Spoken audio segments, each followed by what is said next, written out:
Hey everybody, this is Kevin McFarland from The Art of Emergency Nursing, and you're listening to 30 Days to Being a Badass ER Nurse. In the next 30 days, I'm going to give you some quick tips and tricks to help you be a better ER nurse.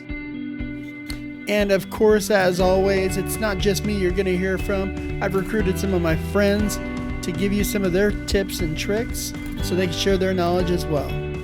So don't forget to subscribe so that you catch all the episodes. And if you find one of these tips and tricks are really helpful, give me a shout out on social media and share it with your friends. Let's get into today's tip.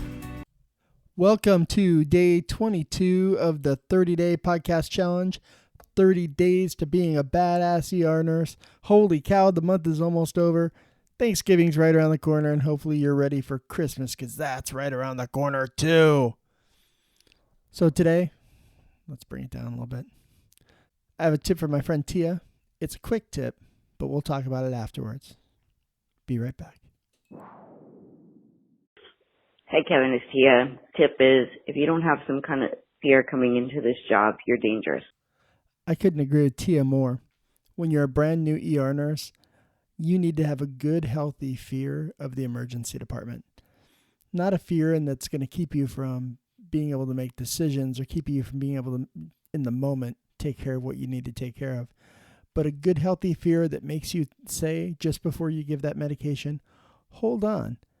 Let's make sure my patient's not allergic to this medicine, because if it is, that could be a bad thing for this patient. I don't know how many times I've seen medical errors, medication errors, that if the person would have just stopped for a minute and thought about what they were doing, and again have that good, healthy fear that makes them say, hold on now, let me make sure I'm doing what I'm supposed to be doing here. Let's make sure this is the right patient, make sure I'm giving the right drugs at the right time. All those 7 rights, If there's so many mistakes that if they would have just done that, the mistake could have been avoided completely. I want you to, as a new grad nurse, have a good, healthy fear of being in the emergency department, have a good, healthy fear of those patients that sometimes are right there on that brink between life and death. Having that little bit of fear is what's going to make you a better nurse. It's going to make you a more careful nurse. And it's going to make you pay extra close attention whenever you're taking care of those patients. That's the good, healthy fear we want you to have. Now, again, we don't want it to be the point where it paralyzes you and you can't make a decision and can't make a decision on what to do with your patients, because that's just as dangerous. But you need to have just enough fear to know that you got to pay attention to what you're doing. For the first year of my career, I had what they call imposter syndrome, where I felt like any day now they were going to figure out that I had absolutely no clue what I was doing and that I shouldn't have even passed nursing school. Well, of course, that day never came, and I turned out to be okay. But over the years, it took me a long time to get past that good, healthy fear that made me say, okay, hold on, let's make sure I'm doing this right. And I hope I never lose that. I was working a pediatric resuscitation not too long ago. And just before I gave the meds, I really had to kind of sit and just kind of collect my thoughts for a second. The patient was being well cared for by the team, but I just wanted to collect my thoughts and make sure that I knew what drugs I was giving, how much I was giving, and why I was giving those drugs.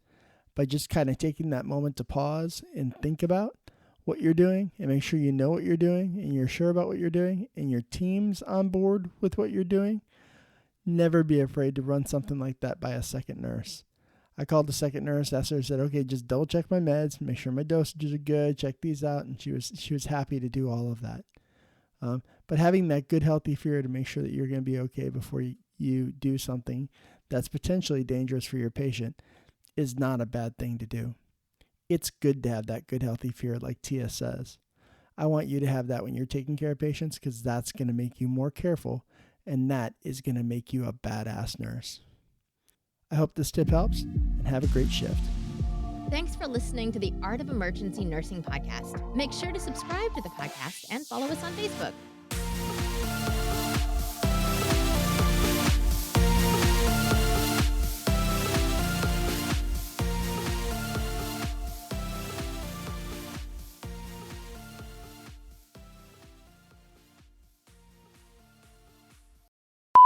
Welcome to day 22 of the 30-day podcast challenge. Seriously.